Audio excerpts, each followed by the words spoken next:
नमस्कार, स्वाद आणि प्रेम या चॅनलवर तुमचे स्वागत आहे. आज आपण आमरसपुरी ही रेसिपी पाहणार आहोत. त्यासाठी गरमागरम गव्हाच्या पुऱ्या आणि थंडगार आमरस खूप छान कॉम्बिनेशन आहे. तुम्ही जरूर एकदा ट्राय करा. चॅनलवर जर नवीन असाल तर पटकन चॅनलला सबस्क्राईब करा. चला रेसिपीला सुरुवात करूया. त्यासाठी इथे मी 2 वाट्या गव्हाचं पीठ घेतलेलं आहे. आता ते चाळून घ्यायचं. त्यामध्ये 1 चमचा बारीक रवा ॲड करायचा, किंचित असं मीठ. व्हिडिओ शेवटपर्यंत बघायचा आहे, कुठेही स्किप नाही करायचा. आता थोडं थोडं पाणी करून त्यामध्ये घट्ट असा गोळा मळून घ्यायचा आहे. जास्त पातळ नाही करायचं, घट्ट गोळा लागतो पुरीसाठी, त्यामुळे घट्ट पीठ मळून घ्यायचं. हे बघा मळून घेतलेलं आहे. आता 10 मिनिटे झाकून ठेवूया. इथे मी 2 आंबे घेतलेले आहेत स्वच्छ धुवून. आता त्याचा गर काढून घेऊया. इथे मी चाकू घेतलेला आहे आणि आता ते कापून छोटे छोटे काप करायचे आणि चाकूच्या साहाय्याने, चाकूने व्यवस्थित जमत नव्हतं, मी चमच्याच्या साहाय्याने सर्व गर काढून घेतलेलं आहे. हे बघा, जसं मी व्हिडिओमध्ये दाखवत आहे तसं तुम्ही काढून घ्या. आता कोई राहिलेली आहे, कोईचं पण काढून घ्यायचं. चॅनलवर जर नवीन असाल तर तुम्ही माझा व्हिडिओ कुठून पाहताय ते नक्की कमेंटमध्ये सांगा. अशा प्रकारे गर काढून झालेला आहे. आता त्यामध्ये ॲड करूया आपण साखर.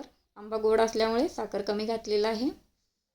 थोडंसं मीठ घालायचं, मिठामुळे छान टेस्ट येते. 1 वेलची घातलेली आहे. आता दूध ॲड करूया. 1 वाटी दूध ॲड करत आहे. हे मी चौघांसाठी बनवत आहे. आता हे मिक्सरला फिरवून घेऊया. तुम्हाला जर जास्त माणसांसाठी बनवायचं असेल तर तुम्ही याच्यात डबल ॲड करू शकता सगळं. हे बघा किती छान मस्त असं टेक्स्चर पण आलेलं आहे आणि कलर पण खूप छान झालेला आहे. जरूर एकदा ट्राय करा. हे बघा अशा प्रकारे आमरस तयार झालेला आहे. आता आपण पुऱ्या लाटून घेणार आहोत. त्यासाठी परत एकदा कणिक तेल लावून हाताला छान असं मळून घ्यायचं आणि आता छोटे छोटे गोळे बनवणार आहोत. तेल लावायचं हाताला आणि छोटे छोटे गोळे बनवून घेऊया. अशा प्रकारे गोळे बनवून तयार झालेले आहेत. कढईमध्ये तेल तापायला ठेवलेलं आहे आणि आता सर्व गोळे लाटून घ्यायचं आहे. मी माझ्या चॅनलवरती लॉंग आणि शॉर्ट दोन्ही व्हिडिओ पोस्ट करत असते, त्यामुळे जरूर एकदा तुम्ही जाऊन बघू शकता.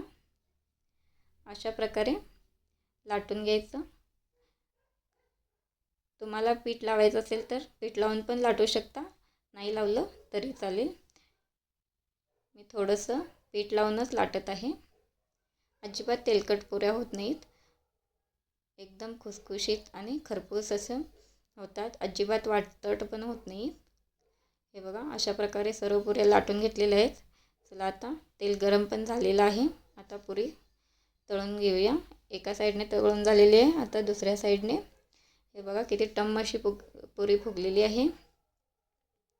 मस्तच. हे बघा दोन्ही बाजूने पण भाजून झालेलं आहे. किती छान असं दुसरी पुरी पण ट्राय केलेलं आहे. हे बघा दुसरी पुरी पण किती छान फुगलेली आहे. अशा प्रकारे सर्व पुऱ्या तळून घेतलेल्या आहेत. कशी वाटली तुम्हाला पुरीची रेसिपी, आमरसची रेसिपी नक्की कमेंटमध्ये सांगा आणि चॅनलवर सबस्क्राईब करा. कशी वाटली रेसिपी? धन्यवाद.